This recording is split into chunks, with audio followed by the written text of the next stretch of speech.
हाँ जी भाई, कैसे आप सब। हम लोग आगे कर नई वीडियो के साथ। और भाई आज की वीडियो में हम लोग बात करेंगे एक कनाडा के अंदर एक इंटरनेशनल स्टूडेंट्स की भाई कितनी कमाई होती है, कितने उनके खर्चे होते हैं।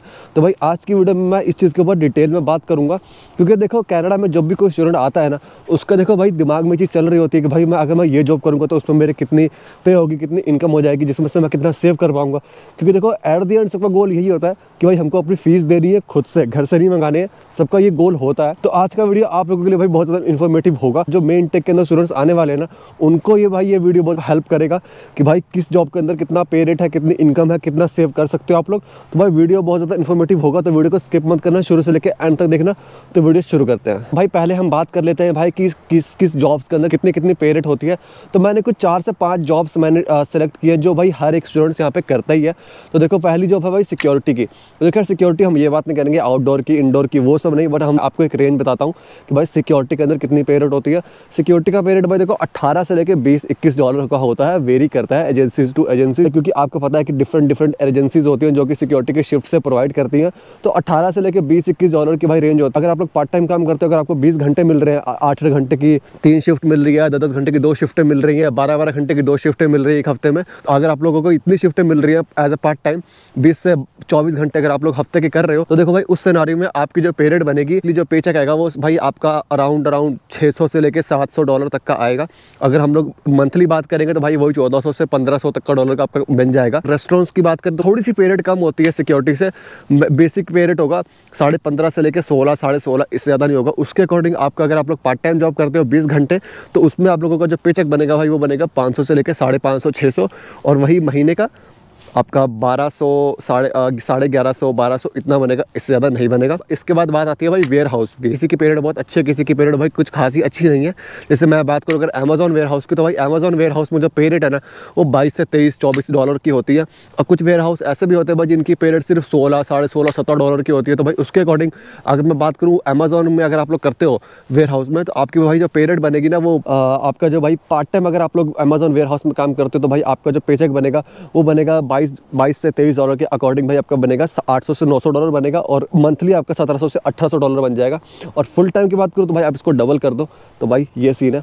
और एक और जॉब है भाई जो यहाँ पे बहुत ज़्यादा लोग करते हैं, जो कि है ऊबर ईट्स, ऊबर ड्राइव।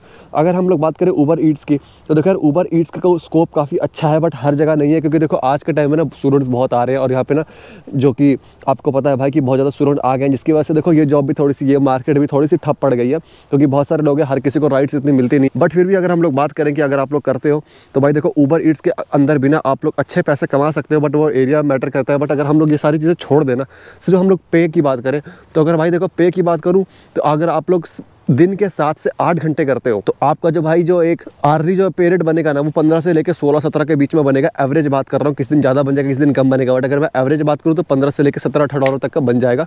तो ये सीन है। उसके अकॉर्डिंग आपका जो भाई जो बाई वीकली अगर आप लोग सोचो बाई वीकली या मंथली, तो आपका वही 1500 से लेकर 2000 तक के इस रेंज के अंदर आप जो है पैसे कमा सकते हो। भाई अगर मैं खर्चों की बात करूं तो देखो यार, एक स्टूडेंट के भाई जो मेजर खर्चे होते हैं ना, वो सिर्फ भाई ये बात होगी भाई पे रेट कितना है, किस जॉब के अंदर कितनी पे रेट है। अगर मैं उसके बाद अगर आपसे ये बताऊं कि भाई खर्चे कितने होते हैं भाई, तो देखो खर्चे जो स्टूडेंट का जो मेजर खर्चा जो होता है ना भाई, वो रेंट का होता है।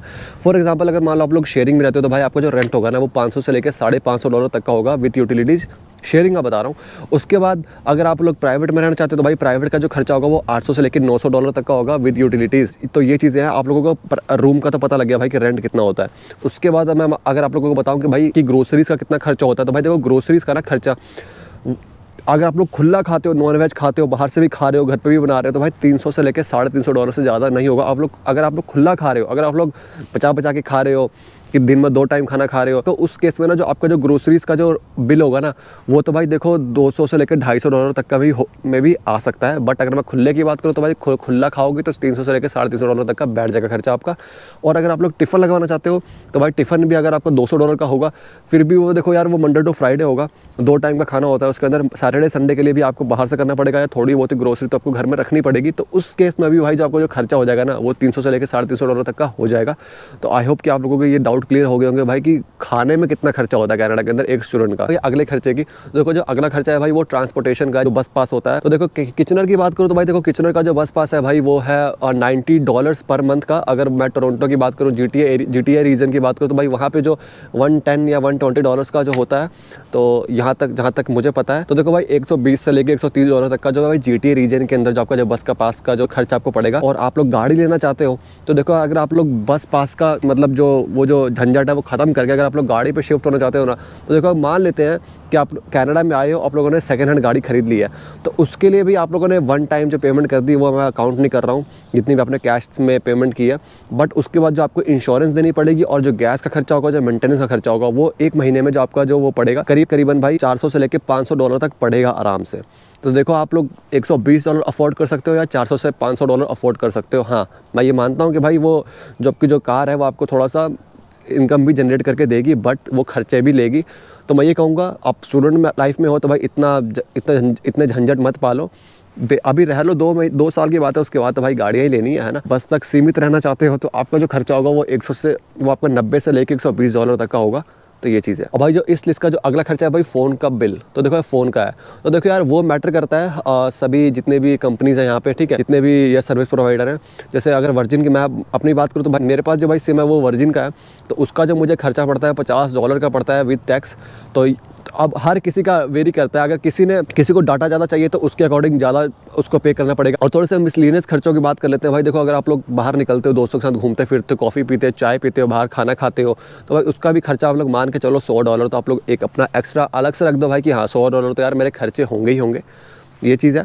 और अगर मैं बात करूँ शॉपिंग की, कपड़े खरीद रहे हो तो देखो वो कपड़े तो आप ज़्यादा खरीदोगे नहीं, बट हाँ महीने में फिर भी एक बार कपड़े खरीद रहे हो, शॉपिंग कर रहे हो, महीने में 2 बार शॉपिंग कर रहे हो ना, हो जाती है किसी को एक्साइटमेंट हो जाती है, मैं समझ सकता हूँ। उस केस के अंदर भाई आप लोगों की जो आपके जो खर्चे होंगे वो $100 से लेकर $150 तक आप उसमें भी लगा सकते हो। अगर आप लोग पार्ट टाइम काम करते हो या फुल टाइम भी काम करते हो तो उसके आप लोग पे रेट आप खुद डिसाइड कर लो कि आप लोग कौन सी जॉब में हो, आप लोगों को कितना पे रेट है। बट अगर मैं वैसे खर्चों की बात करूँ, अगर आप लोग प्राइवेट रूम में रहते हो, $550 आपका रेंट हो जाएगा, $300 की आपकी ग्रोसरी हो जाएगी, हो गया $850। उसके बाद आपका जो भाई $100 आपका जो बस पास हो गया $950। उसके बाद $50 आपका जो फ़ोन का बिल हो गया, तो भाई $1000 आपके खर्चे सीधे बैठ। उसके बाद आप लोग $100-200 मिसलिनियस लेके चलो। तो ये चीज़ें हैं, उसमें सेविंग भी करनी है भाई आपको, क्योंकि भाई देखो उसमें आपको जो मेन गोल जो आप लोग लेके आए हो कि भाई फीस देनी है, खुद से देनी है, तो वो चीज़ आपको खुद करनी पड़ेगी। तो उसके लिए आप लोग कितना सेव कर पाओगे इन जॉब्स के बाद, तो आप लोगों को ये देखना पड़ेगा। अगर मैं अपनी बात करूँ तो भाई देखो यार, मैं अभी फुल टाइम काम भी नहीं कर रहा, पार्ट टाइम भी नहीं कर रहा, तो मैं बीच के आवर्स मतलब 25-30 मुझे आवर्स मिलते हैं, उसके अकॉर्डिंग यार मेरे खर्चे निकल रहे हैं, मैं सेव कुछ नहीं कर पा रहा हूँ। और सच बताऊं तो अभी मेरा कोई ऐसा एम है नहीं, क्योंकि मैंने फ़ीस वगैरह अपनी सारी दे दी है। बट मैं फिर भी अगर आप लोगों को एक रफली आइडिया दूं कि मैं कितना अर्न करता हूं, तो मेरी जो इनकम होती है वो ऑलमोस्ट $1500 से लेके $1800 तक की होती है। इसमें से मेरे खर्चे रेंट वगैरह का सबका मिला के मेरे हाथ में $700 से $800 बचता है, और थोड़े से मेरे हाथ में पैसे टिकते नहीं यार, मैं खर्च कर देता हूँ। तो ये चीज़ है। बाकी आप लोगों को समझ में आ गया होगा कि भाई क्या क्या खर्चे होते हैं, किस चीज़ के खर्चे होते हैं स्टूडेंट्स के, इंटरनेशनल स्टूडेंट्स के खास कर ना। तो बस आज की वीडियो में इतना ही था, और मैंने वीडियो को ज़्यादा लंबा नहीं किया, मैं एकदम पॉइंट टू पॉइंट बात की है। आई होप आप लोगों को ये वीडियो अच्छा लगा होगा। अगर आप लोगों को वीडियो अच्छा लगा भाई प्लीज़ वीडियो को लाइक करना, शेयर करना और मेरे चैनल को सब्सक्राइब करना, ठीक है। मिलते हैं नेक्स्ट वीडियो में, तब तक के लिए बाय, टेक केयर।